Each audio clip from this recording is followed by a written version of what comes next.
Welcome into the show. It is Daniel Wortman coming to you live from the Dream Imagine A Sports Studios. It is 9 a.m. on the East Coast. This is your 6 a.m. West Coast wake-up call in all time zones in between and around the world. Thanks for tuning in this Wednesday morning, June the 19th. Really appreciate you stopping by this morning to check out the show. In just a few minutes, we have Jack Gidney coming back on the show. We're going to be talking Women's World Cup and big England-Japan match today. I know he's excited about that. And then we'll get into a bunch of other stuff about the Women's World Cup, things he's seen so far and things he's looking ahead at through the rest of this tournament as we get close to winding up group play and head towards the knockout rounds of the Women's World Cup. That's coming up in just a few moments. But first, the U.S. men's national team kicked off their Gold Cup last night against Guyana. And if you weren't watching and you just said, hey, let me check the score this morning. I know the U.S. men's national team's not been doing very well. Let's see what the score was. I didn't watch last night. Yada yada. If you check that out this morning, you see a 4-0 score in favor of the U.S. men's national team. You're like, okay, you know they had some bad games, but now everything's fixed. Everything's good. Nothing could be farther from the truth. In fact, last night was just as alarming as the two losses that came before it, because you have to take into account the quality of the opposition. Guyana is like 100 places below in the FIFA rankings than the U.S. They're nowhere near close. To put this in perspective, the U.S. women's national team against Thailand was the disparity between the U.S. men's national team in terms of talent and Guyana. And they could only muster 4 goals. And one of the goals, Giazzi Zardes is still trying to figure out how he scored because it was a complete accident. So, in fact, 3 goals were scored with intention. That's all we can muster. We had dreadful play in the midfield. Giazzi Zardes up top as a number 9. Seems like a really great guy. He's just not a great soccer player. And, you know, to read some of the comments about his play from Berhalter after the game, I mean, I just don't understand what you're watching. You keep giving this guy compliments as if we've either got to, you know, protect his psyche. Well, you're the one that keeps calling him in. He's not a good soccer player. We're not going anywhere fast with Giazzi Zardes as our number 9. We're also not going to go anywhere fast with Josie Altidore as our number 9. And what's even more disturbing is that Berhalter and the U.S. Soccer Federation called in Tyler Boyd. He's a dual national, grew up in New Zealand, and played for New Zealand through like U20. Hasn't played for the senior national team of New Zealand. Hasn't been called in to play for 4 years. 4 years, nothing. We call him in. He makes a one-time switch with FIFA. We call him in. He gets an opportunity, and and last night he scored 2 goals. And it was a cool story. His parents had flown in from New Zealand, and they were in the stadium. They were able to watch in person their son score 2 goals for the U.S. men's national team. That's a really cool moment. I take nothing away from Tyler Boyd in that regard. But the point I'm making is that we bring in a guy who's not even getting games with the New Zealand men's national team, and he's like a revelation for this U.S. men's national team. We are going nowhere fast.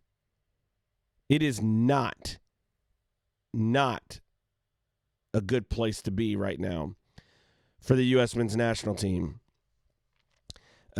Disappointing all the way around.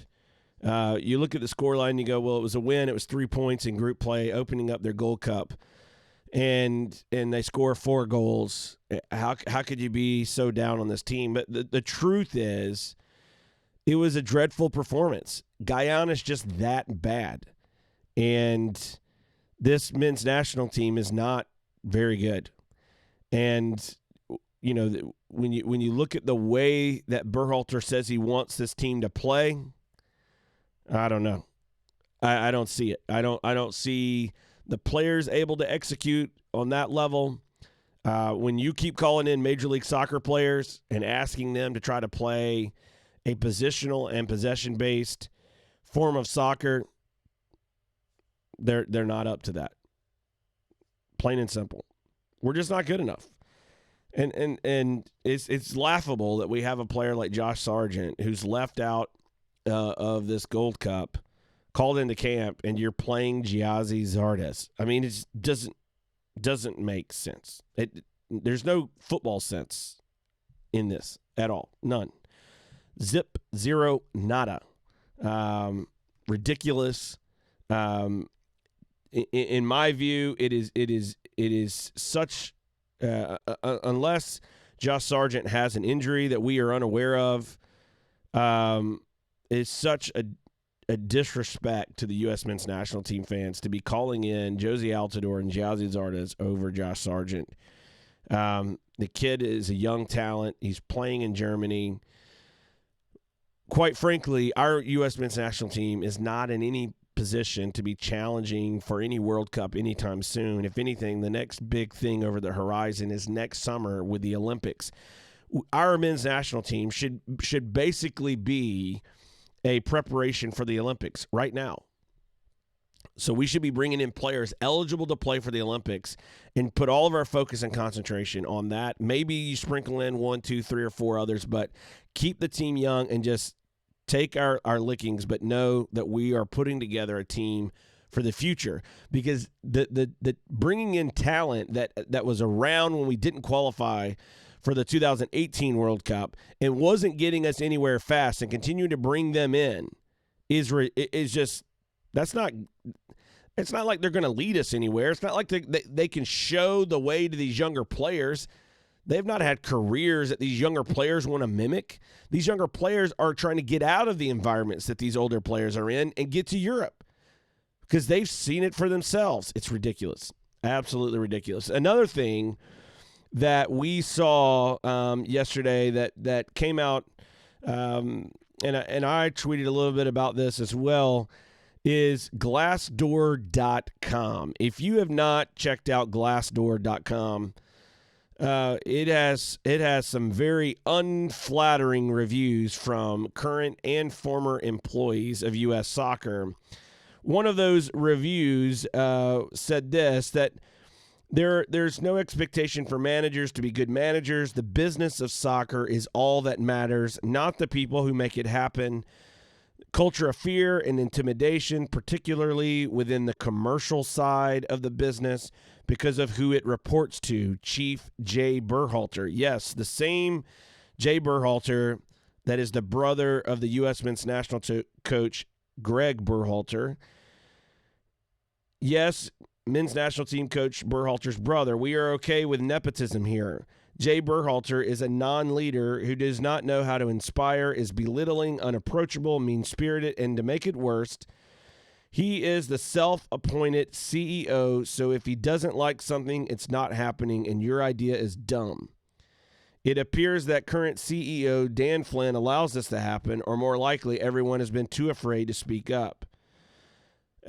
These reviews, there's more of these that talk about the toxic culture within the U.S. Soccer Federation, and we've been talking about this for a while. That there is a toxic culture that has permeated U.S. soccer. There's no surprise that we have lawsuit after lawsuit involving the U.S. Soccer Federation. There's been bad leadership. There's been bad leadership on the day-to-day basis. There's been bad leadership on a macro level from the board for years, for decades. and it has continued to permeate. This toxic culture does not mean that every person or every employee of the Federation is a bad person. They are not the enemy. Let's be clear that the problem here is with leadership. The leadership with U.S. Soccer at a board level and the senior executive level has created a toxic culture. And that toxic culture is creating issues in terms of getting and keeping quality people. With the exception of a few toxic leaders, there are very great people to work with at U.S. Soccer who make fantastic coworkers. To that point, it's not to say that every person at U.S. Soccer is a bad person or a bad leader or a bad manager. What we're talking about is, and what you're seeing in these reviews, is that this time and time again comes down to leadership. Leadership at the highest levels of U.S. Soccer. This is something we've been talking about for a while. In looking at where these things are, looking at some of these different posts, for example, advice to management. Hopeful all these recent reviews are somehow getting back to the right people. Only reason it is happening is because current and former employees know a CEO is about to be selected, and this is the only way to have a voice heard because they haven't had a voice inside the office for years. We all know if the next CEO comes from within, more specifically, the men's national team head coach's brother, the toxic culture will never change. You have an opportunity here to change the culture at Soccer House 6 to 7 years ahead of 2026, where your CEO and staff will be put in the world and the U.S. spotlight stronger than ever before. Do the right thing. This hire could change the perception of USSF leadership to the entire soccer community. Prepare yourselves for a mass exodus after the Women's World Cup. Holding 2026 over their heads isn't working anymore. Staff needs action now. What's the over-under on lawsuits in 2020? Make a serious change, not an undeserved nepotistic promotion. Wow. You look at these reviews, and they keep going. There's all kinds of reviews, and we look at these reviews, and it's not a good picture for U.S. Soccer. And that's on a board level, and that's on a senior executive level. And the ultimate responsibility of that lies at the feet of the board of directors of U.S. Soccer and ultimately at the members who elect the president and vice president, because they are the ones who begin to set the tone on the board, the way that U.S. Soccer is set up. And by doing so, are basically guiding this federation. When we look at everything within U.S. Soccer, there's a lot of issues, a lot of governance issues, a lot of things in the way that votes are done, the way the boards are nominated and elected that should be changed. The way the athlete council is constructed, not good. The toxic culture that has permeated the federation in its decision-making at the highest levels not only affects the employees at Soccer House, but it affects every mom and every dad. Every bit of programming that comes from the federation and every rule that's implemented. It affects us all. It needs to change. It needs to change quickly. That is not a good look for our federation. We should be leading the charge for equal treatment of our men's and women's national teams, not fighting them in court. If anything, our women's national team deserve more pay, better treatment than our men's national team. And this idea that our federation is doing the best job it can do on behalf of every club in America is laughable. Needs to change, and it needs to get better very, very quickly. Our sponsor this half hour is Dutkick Brand. You can learn more about Dutkick Brand at dutkigbrand.com. When you go there, get your goalkeeping journal, notebook. You can get your coaching notebook, player notebook. There's all kinds of tools and resources. Use promo code DW Show to get 10% off your order. And at the same time, support this show. Again, that is DW Show, and you'll get 10% off your order. Thanks for tuning in this Wednesday morning. We will be right back after this with Jack Gidney.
Welcome back into the show. Thanks for tuning in this Wednesday morning. We are delighted to have joining us Jack Gidney. Jack, welcome to the show. How are you this morning? I'm doing very well. It's an England game day, so always a good day. Always a good day. Speaking of England game day, you guys have Japan coming up at 3 p.m. Eastern time today. Both are looking ahead, but also at this match at the same time. What do you see in terms of the way this match shapes up for you in terms of your outlook on the match and what they might do today, looking forward as well, going into the knockout rounds? Well, it's interesting because I think, well, obviously we're through already. But the game itself, I mean, Japan are a very good team, obviously. There are still some, from what I gather, a lot of the squad still is haunted a little bit by the own goal against Japan that knocked us out this time 4 years ago. So I think a lot of them want to get rid of those demons and get the win. But I expect it to be a little cagier game. I expect Phil Neville to not want to show all his hand straight away. He'll want to get through the game without injuries and make sure that they win the group and perhaps be a little more cautious than maybe they would be if it was, if it was a quarterfinal game or a semi-final game. So as long as we finish top of the group and we come away unscathed, I'll be a happy man. I'd love the win. I'd love to finish the group with 9 points, but to get out of it and have everybody healthy going into the knockouts, I think is more important.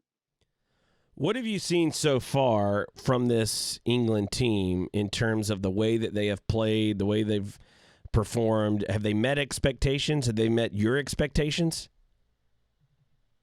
Yeah. I mean, I think from 4 years ago, and obviously having been back in England for the past 4 or 5 months and seeing the work that's being done by the FA, certainly at the youth level, in the game at home, they just look more polished. They look cleaner. They look more professional. I think their build out is excellent. They look very comfortable on the ball, particularly down the right hand side on Steph Houghton's side and Lucy Bronze's side. They look very, very good.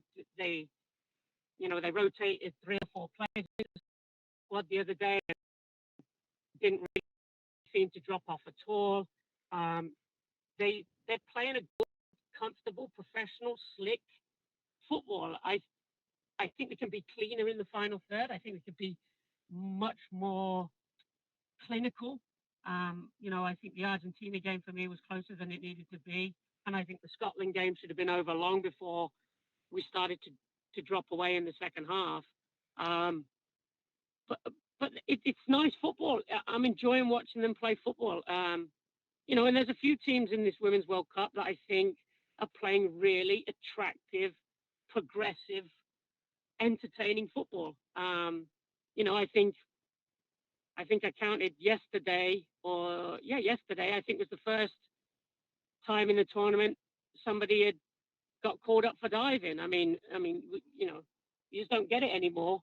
That it would take that long for someone to get called up for diving. So it's been a thoroughly enjoyable tournament, and the level of the women's game is growing so rapidly, and the interest is gathering so quickly. I mean, we're breaking TV figures all over the world for it. So, as a coach in the women's game now for over 10 years, it's just an exciting time to be a part of it. But before moving on to some other teams and other countries in this World Cup, I want to ask you, what have you seen in terms of development? You've noted last time you were on the show, and again today, you alluded to the investments and resources that have been starting to, be put into the women's game in England. How have you seen over the last 4 years those resources change or improve this English women's national team? Well, first of all, from the player's perspective, it allows them to be professional, and that is just a night and day change. It allows them from a woman who plays football to now being a footballer, and that is the biggest change because now you train every day. You're working with a fitness coach who's full time with you every day. You're working with coach and staff who are with you every day. This is your life now. So when you can dedicate the time to it, and then have dedicated coaches, high level coaches that we can afford to pay for them to be working in the women's game now, it's just a complete night and day change because everything now is how it should be. It's far more professional. And when you're dedicating more time to something, like anything, like playing a musical instrument or anything, the more time you're doing it, the better you're going to get at it. And I think, across the board, teams are looking far, the technical ability is higher, the tactical awareness is better, the build out's better, they're comfortable with the ball, the technicians. It's just been fantastic to watch. It really has. Not just the English team. Well, speaking of other teams, I've been saying throughout this tournament, and it may be just because La Liga is my favorite league in the world, but having said that, I think the Spanish national team over the next 10 years is going to become a powerhouse. They're not there yet, but you can see sparks of what's to come as more resources are poured into the Spanish women's programs and those clubs and those players and their what you're seeing at some of their younger ages on the women's side. What have you seen from the Spanish women's national team and some other teams that you found to be encouraging in terms of the growth of the women's game internationally? The Spanish team are interesting because they play some really magnificent stuff. Like at times they're overloads in certain areas when they're slick and they're one touch. I mean, it's really great. I think Hermosa is a fantastic footballer. I mean, her skill and trickery in the tight areas, her technical ability, her awareness is really remarkable. I've really enjoyed watching her play. Are there still aspects of the game they're missing? Yeah, I think so. I mean, they seem to be at the moment a bit more technical than they are tactical, if that's fair to say. They don't have huge movement in behind or movement from deep and beyond. So they kind of build up and through you and get to the top, and then there's no movement beyond, and then they have to come all the way back. And so they maybe don't penetrate all three lines as often as perhaps the better teams do. But you're right, they're incredibly young. They play some great stuff. Their build out is magnificent. Their left centre back in particular, the way she builds out and carries the ball forward is magnificent. And they're another team that seem to have rotated quite regularly. They're playing a lot of the squad, and there doesn't seem to be a massive drop off in play in subs, which I think from where the Women's World Cup was maybe 8 years ago, 12 years ago, it's just a completely different ball game now. What other teams? I mean, we obviously know the powerhouses, but what are some other teams that you see, countries that are on the rise? I'd like to stay there for a second. That you see, like a Spain, that are building. Italy played yesterday. Lost. Italy are the ones that I find to be really interesting because they're sort of come out of nowhere. I mean, there are a lot of European teams that are good and have been good for a while, and then obviously the rise of the Dutch in the last few years. The Dutch, I think, are a great team. They have an excellent front three, and women's football is very heavily invested in over there. And you're starting to see the parallels that their FAs made in both the men's and the women's game. You're now starting to see rewards on both sides. So the Dutch, I think, are a fantastic team. Their front three, front four players are as good as anybody in the world. But the Italians, for me, have been really impressive. I watched Canada the other day against New Zealand. I thought they were excellent. They caused problems all over the pitch. They're very comfortable on the ball. I thought they bossed the possession without really looking flustered and never really getting out of second gear. So it's interesting. I think the landscape of the women's game will be much different in another 12 years as it is now. The leagues that are continuing to go professional, the domestic leagues, and continuing to pump the money into it, they're the ones that are reaping the rewards. I'd be interested to see, maybe in 8 to 12 years' time, if there's further investment in the women's game in the African countries, because I think Nigeria do have some potential. South Africa show moments where you think, if they had a little bit more investment, they can go full-time professional and get these women into better environments day to day, as opposed to just caring about them once every 4 years. Same with the Argentinians. I mean, what a great story for them to be in the World Cup and picking up points, and obviously with Thailand, although their results haven't been great. I mean, you've seen the emotion and what it means to these people, that they're even getting the possibility to be living these things on this stage. I mean, it's great. It's wonderful emotional stories, but it doesn't mean we should stop there. You have to keep pushing the boundaries and keep investing and professionalize the game all over the world. They deserve it. Speaking of Thailand, but before I forget, I just their story and their team, had they not gotten just absolutely drilled by the U.S. women's national team, I don't know if the whole world is even looking at Thailand in the same way, but to endure a 13-0 loss to open your World Cup, and still hold your heads high, and then you come out of that match, you lose again, but then you finally score at the very end of your match. Looking at the standings going into Thursday, they've played 2 matches. They have a negative 17 goal difference. So they lose 13-0 and 4-1. But when they scored that one goal, to watch, and I'm forgetting her name, but their main benefactor, who is kind of the general manager of their team, employs much of the players and on the roster. Most of those players are employees of her, so that they can train and have a job and be able to support their families. And to watch the emotion on their faces whenever they score that goal, and just to make sure that they walk around and applaud their fans after matches. I mean, that Thailand story is just incredible to watch, see this thing play out, knowing they got no chance to come out of the group. They know that. They're still just enjoying that moment and doing it with dignity and pride, and knowing that, hey, this is the beginning for them, not the end. And to see that woman's commitment to her country, her national team, is pretty inspiring. Yeah, it's fantastic, and the World Cup, only a tournament as good as the World Cup on stage, the World Cup, these stories to light, and get these people the attention they deserve. And again, like I said before, the key for me is what happens afterwards. We can't just forget about this woman for 4 years when Thailand show up to the World Cup again. They need the investment, they need the help. There are wonderful, wonderful people in the game all over the world working for nothing, and they're doing it purely for the love of the game and sacrificing themselves and their finances to progress the game and create opportunities for other people. And they need help.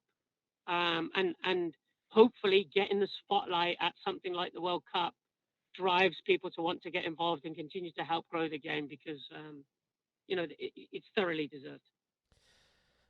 So the host country, 9 points in 3 matches. The French women's national team, many have picked to win this World Cup, to knock out the U.S. If they were to face off in a future round. What have you seen from the French women's national team so far? It's interesting because their first game, I thought they were magnificent. I really did. They look very poised and very controlled. I think tactically they're excellent on the left-hand side with Masri pushing on. They have a nice balance in the midfield. They have a lot of threats up the front, and then they also have threats from set pieces with Renard and Umbakti. But they've had a little bit of a stutter in the last round, in the last 2 games, and they've had a couple of calls go their way, and they're under the microscope a bit. But the World Cup is strange because, like any playoffs and any knockouts, it's about momentum at the right time. What I think is interesting is I think that their last 2 games have been much more challenging than perhaps some of the other nations are progressing. I think their group has been harder. So I think they're a little bit more battle tested. Being at home and having the home crowd is always going to help. The attendances at those games seem to be much higher than perhaps at some of the other games. So, any game you play against them, they are going to get that backing, which I think is going to be a big lift because the attendances aren't as high at all the other ones. They just look formidable, and they're always doing enough. And historically, the teams that always do enough to get through the games, they go on and win. So that if it lines up, there is going to be a France-USA quarterfinal. I mean, that is going to be an absolutely fantastic game, and what a treat to have it that early and still have rounds left. I completely agree. One of the teams that is winning, but I wouldn't say, at least in my view, they haven't been winning in a way that is just amazing or beautiful to me, is Germany. But they keep finding a way to get 3 points in all of their group matches. What have you seen from Germany? That's what Gary Lineker once tweeted, that in the World Cup you play for 90 minutes and at the end of it the Germans win.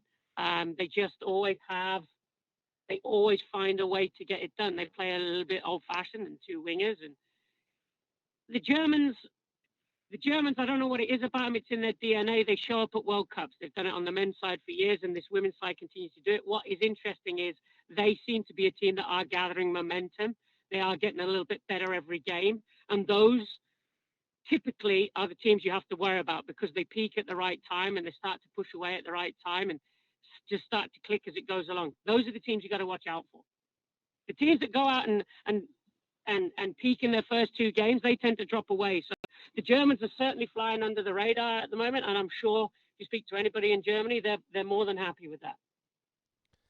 Oh, I'm sure they are. You mentioned Netherlands a few minutes ago, but I want to go back to the Netherlands for a second. Having watched their matches, I have been super impressed with the way that they have played in their matches. There's a composure is a good word I think I would use to describe the way they play. Yeah. And really to me have been one of the teams that have played in a way where when you watch them, you can tell that there is a system, there is a tactical plan that they have been working on and executing, and you're seeing it play out where you have some rehearsed movements, etc. That at least that I'm seeing that I find to be a really big positive for the women's game on this stage. To spend a little bit more time there on the Netherlands, you talked about their front three or four. What are you seeing there, progression wise, from the last 4 years building into this World Cup in terms of their development as a national team and a program? Well, again, their women's league is very good. There's been a lot of investment in their domestic league, and now their top players are playing abroad. Miedema and Van der Donk, they play at Arsenal, and the winger on the left hand side, God, her name's gone out my head now. She's at Barcelona. It's just interesting because I think they've flown under the radar a little bit. In that people forget they won the European Championships 2 years ago, but they're not being talked about. I mean, if this was the men's game, we wouldn't go into the World Cup talking about the Euros winner as not a favourite. And Holland have somehow managed to do that. They're a young team, but they're very polished. As you say, their positional play and their movements are absolutely excellent. They have goals from all over the place in the front four. And again, like I said before, they're gathering momentum. They huffed and puffed their way through the first game. Although it was a dominant performance, it took a late goal to get the win. But the last game they were much better, and the game against Canada is a really interesting one for me because I thought Canada have looked very, very good so far. I think they've looked really good. So that game on, I think it's Thursday. Yeah, Holland Thursday. Canada is on Thursday. That's one that I'm really interested to see because obviously whoever doesn't, I think the result of that, I want to say they're the same on goal difference. Maybe I think the result of that game will depend on who gets the second seed in the group, which obviously at this stage is massive because then it affects the knockout rounds. I think that could end up having a big say because I wouldn't want to play, as an England fan, I wouldn't want to play either of those sides at the moment. So looking ahead, where do you see putting on your England hat here for just a minute? My England hat is on all the time. All the time, right? But I mean, not looking as an observer of other national teams for just a moment, and now you're just as a supporter of the English women's national team. Yeah. You have your your rose-colored glasses, fully on and locked in.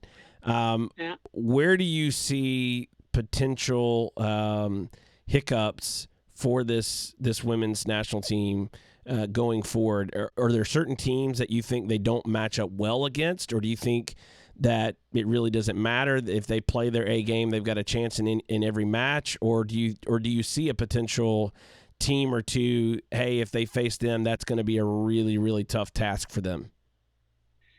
No, I think this England team could beat anybody. I really do. Obviously, look, I mean, in any tournament you go into, there are teams you would rather play over others, but I genuinely believe that on their day, they can beat everybody in the tournament. I think they've shown that on their good day, they are capable of that. They won the She Believes Cup, so we've come into it off the back of big wins against big nations. The one thing that seems to concern me over the last two games I've watched is we seem to tire quickly. I mentioned I thought the Scotland game should have been put to bed long before it was. The Argentina game, although they never really threatened us, we had to really huff and puff our way through it. And it was actually only the moment that Argentina did try to push some players up the pitch that we caught them on the break. We were fortunate enough to, but we do seem to tire quickly. That concerns me. And if, it's like goals change games. If we don't put the game to bed earlier, you give teams a chance. That last 10 minutes against Scotland, again, another nation who've come a long way in 4 years. That last 10 minutes against Scotland was tricky. So I do believe we can beat anyone. I would just like us, obviously, to do it as quickly as possible. We've started the games, I thought, excellently. We've started very bright. We're bossing the territory. We're bossing the ball. It's good. But, goals win games. And we haven't been as clinical as I would have liked us to have been. Speaking of the English women's national team, Is it now a requirement to wear a shirt and a vest on the sidelines? Is that now where we're going with with the fashion, the English fashion? Is this something that we need to look forward to on the men's and women's side from now on? I believe, I'm sure somebody will log on to some sort of social media and correct me, but I believe that the FA have a deal where they're supplied, I want to say, by Marks and Spencers, and so I believe it is a requirement to wear the three-piece suit. Either that or Phil Neville is jumping on the Gareth Southgate bandwagon and hoping he'll get as much, maybe go one better than Gareth did, or two better, I suppose you could say. But I believe it is technically a uniform that is issued to him. At least that's what I'd like to think. It's better than thinking he's just trying to be Gareth Southgate, because I think he would get far too much abuse in the papers at home. He looks sharp though, doesn't he? He looks sharp. The team looked good. You know what it's like. You look good, you feel good, you play good. So I got no complaints over the three-piece. As long as we win, he can wear whatever he likes, as far as I'm concerned. I'll say this: he looks very English, right? Very English, and own it. But I mean, he looks very good then. Right. I'll go with you on that. I appreciate that. My ancestors are from England and Scotland and Ireland, so I can't fault any of the fashion that's coming that way. Well, if we get to the final, I'll be watching it in a vest. So that's for certain. Well, we expect to see some selfies in that regard. If you're suited up, I don't think anyone wants to see a selfie of me, but I'll see what I can do. Okay. So looking ahead, I'm going to put you on the spot before we get to a couple more kind of general, bigger ideas or issues. At this point of the tournament, looking at what you've seen so far, obviously later today we have England and Japan facing off, which is kind of the big marquee matchup today. Tomorrow we have USA, Sweden facing off, Netherlands and Canada facing off. All three of those matches have really good teams facing off. Looking ahead, I'm going to put you on the spot. Who wins this World Cup? Oh, that's so hard to say. I think if the US do meet France, I think the winner of that game has a big say on the rest of the tournament.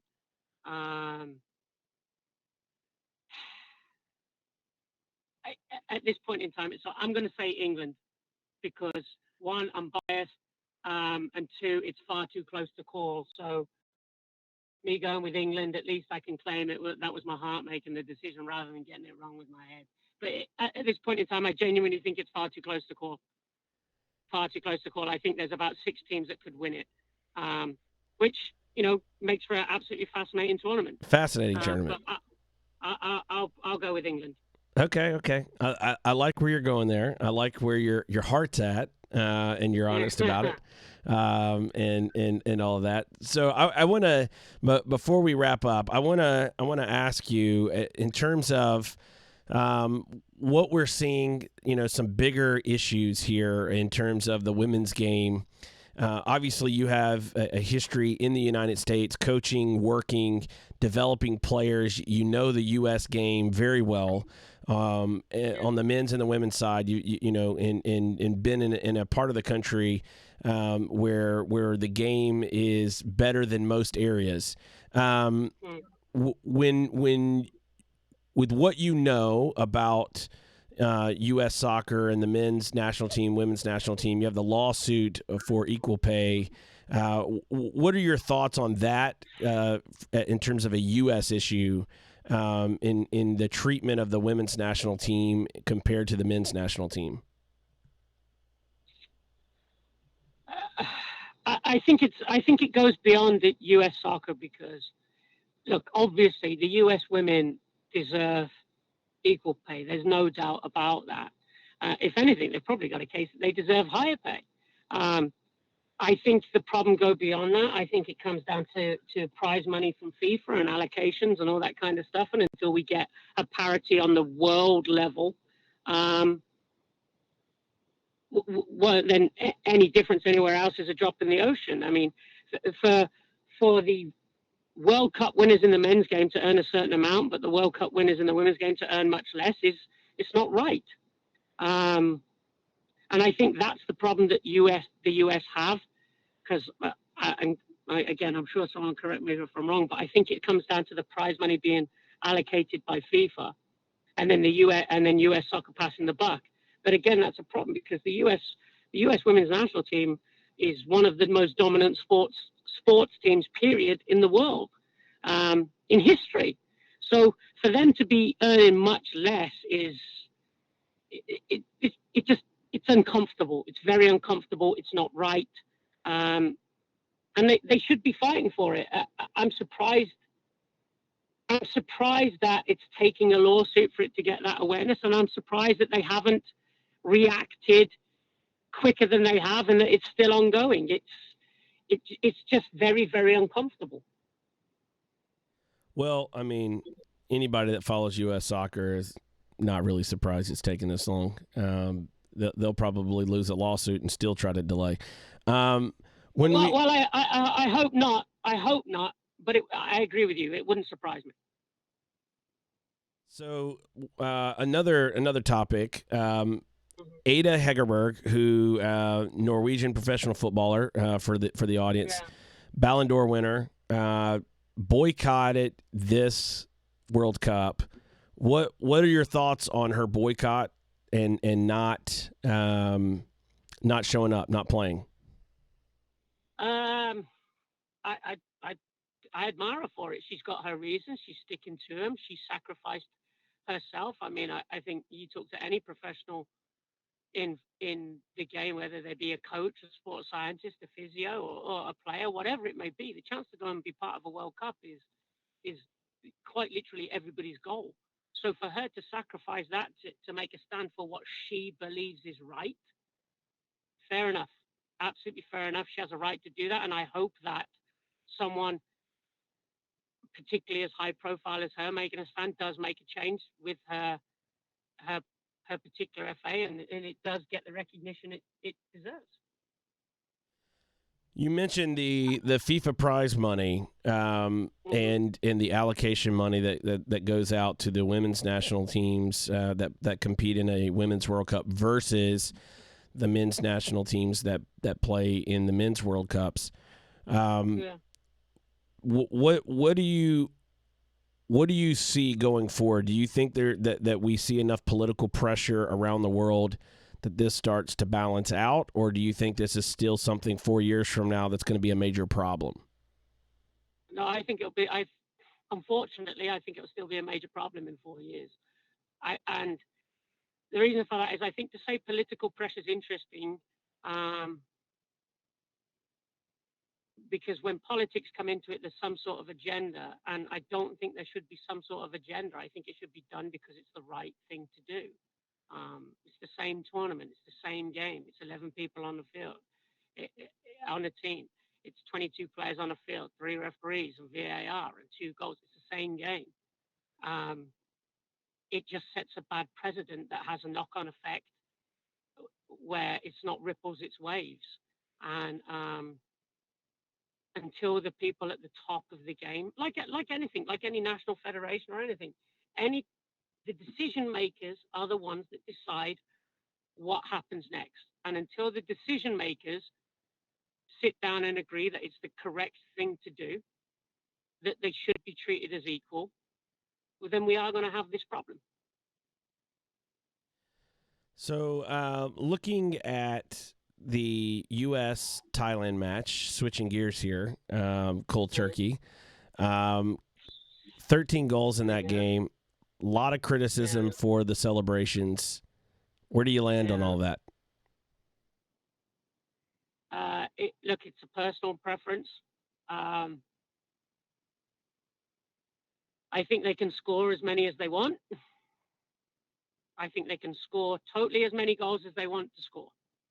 Do I think it deserved at 9-0 Megan Rapinoe to be sliding across the pitch doing leg farts and the subs all on the sideline dancing away at 13-0?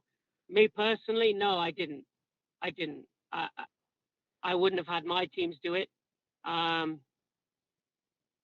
It's just it comes down to who you are. I don't think it deserved that. I don't think they should have stopped scoring.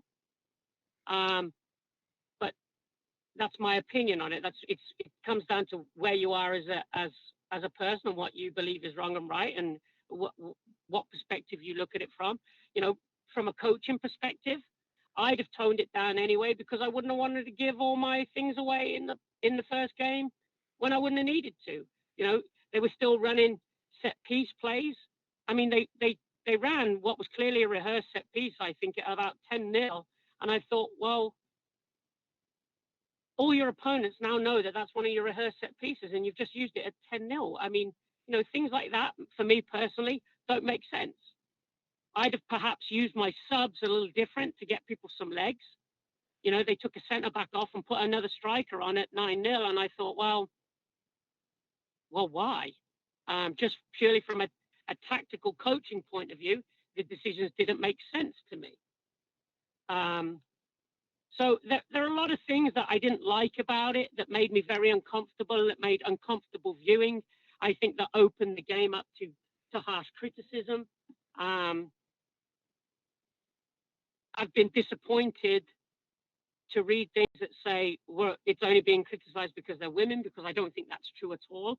I think if the French men's national team played the Thailand national team and at 13-0, Paul Pogba was sliding along the floor doing leg farts, I'm telling you now, nobody would get more abuse from the media than Paul Pogba would for that. He would get murdered. I mean, just absolutely. He would just get.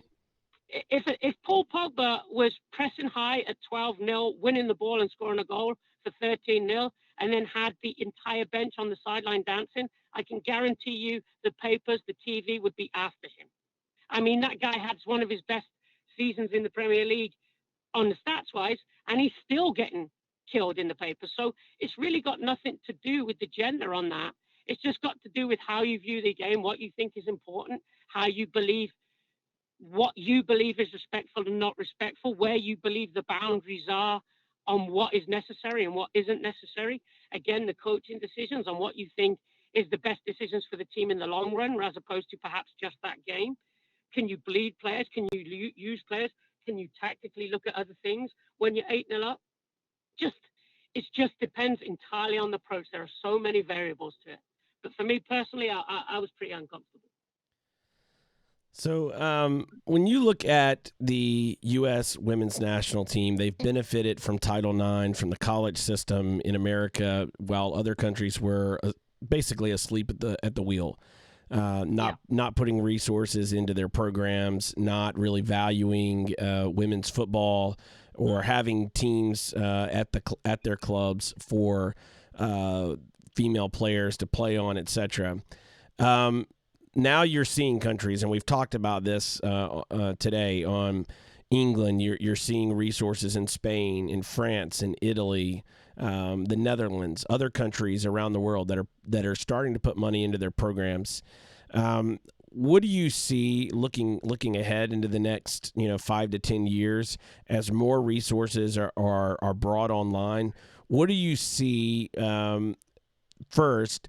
The rest of the world, how does that begin to affect the rest of the world? And secondly, what does the U.S. Soccer Federation and the U.S. Women's National Team and that program have to do to stay at or near the top as these other countries are starting to invest?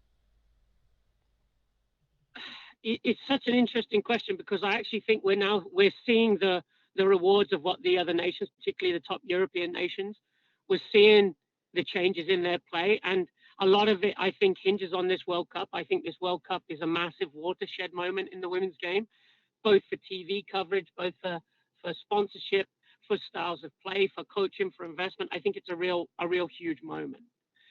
The U.S. soccer and the U.S. women's team, I think there are parallels with the men's game in that a lot of the nations who have been successful in football within the past 10 years or so, if you look 10 years prior to their success, it went wrong for them somewhere that caused them to have to sit down and have an evaluation of what they were doing. You're looking at England now, you're now starting to see the rewards on both the men's and the women's game of not qualifying for the Euros in 2004, I believe. Well, let's see if I got my math right there.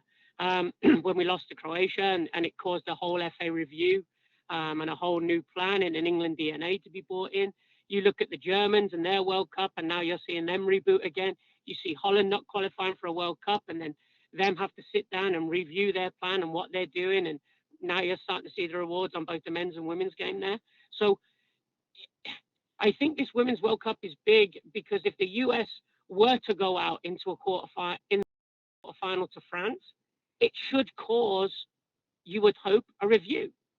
Because you look at the parallels of the two teams of Spain and the US. I think Spain have been entertaining. I think they've played great football without being dominant and winning games.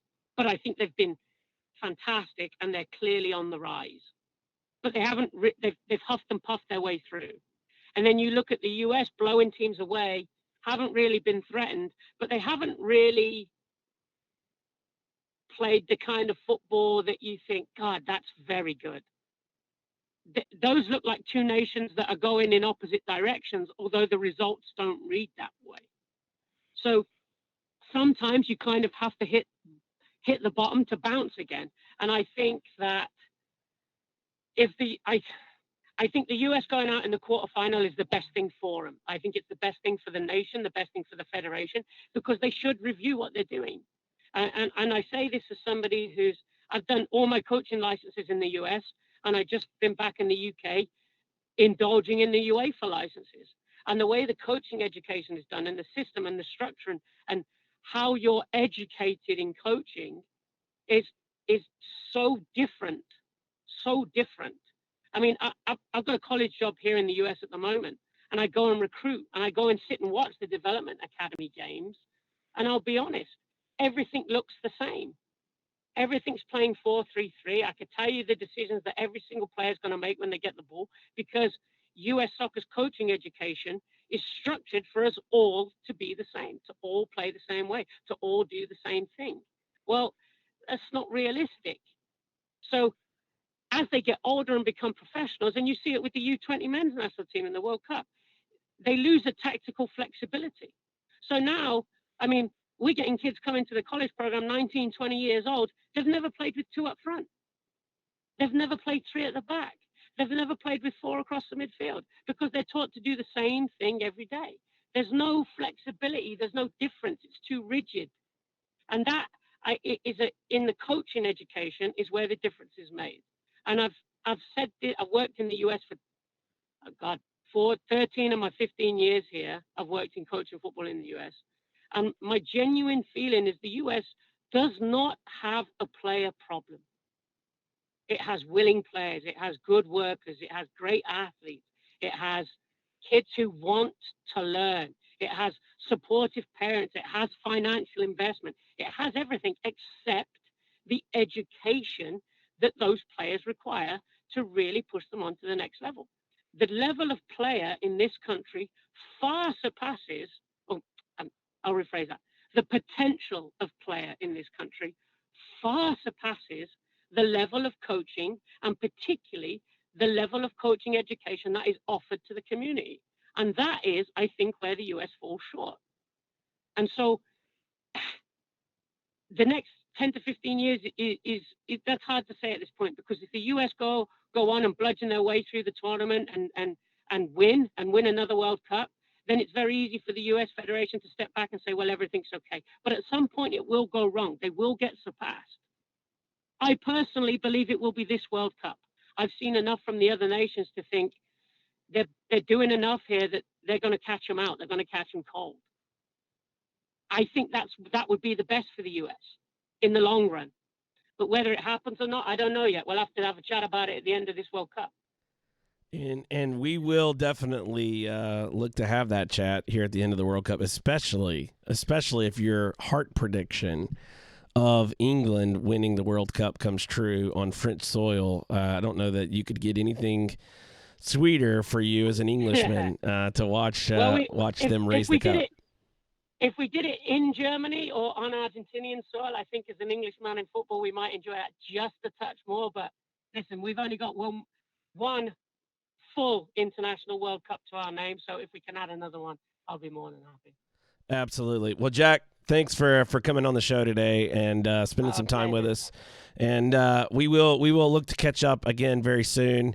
And we'll see how this World Cup begins to shape up, and look to see about maybe getting you to hop back on for a few minutes to talk about some of those results as we get a little bit further into the knockout rounds and into the final of the World Cup.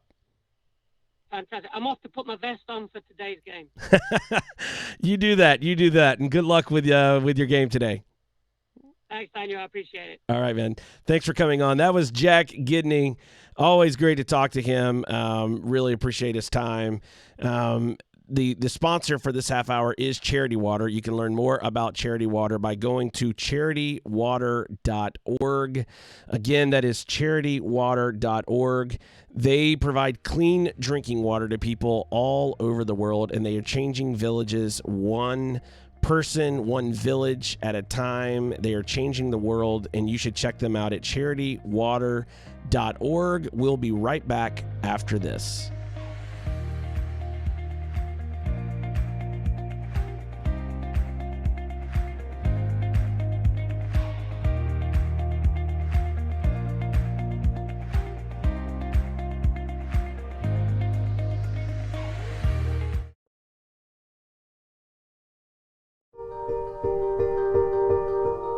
No one, no man, no woman, no child should ever have to drink green water with bugs, with algae, with disease in it.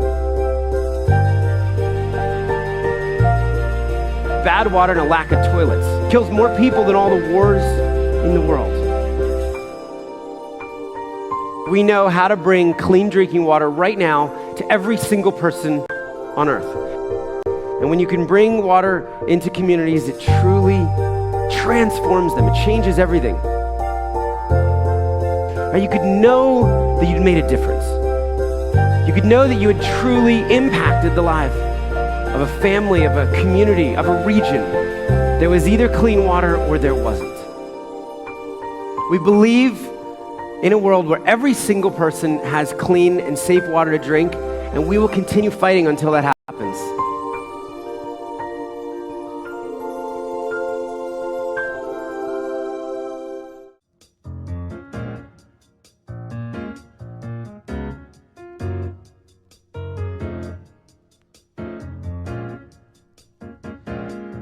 Thanks for tuning in today. Thanks to Jack Gidney for coming on the show. Really appreciate him stopping by, talking World Cup. Women's World Cup has been on fire. Good luck to him and the English women's national team today as they take on Japan. Thanks for tuning in, everybody. As always, you can watch weekdays live at 9 a.m. Eastern Standard Time on DanielWorkman.com. We will see everybody again tomorrow.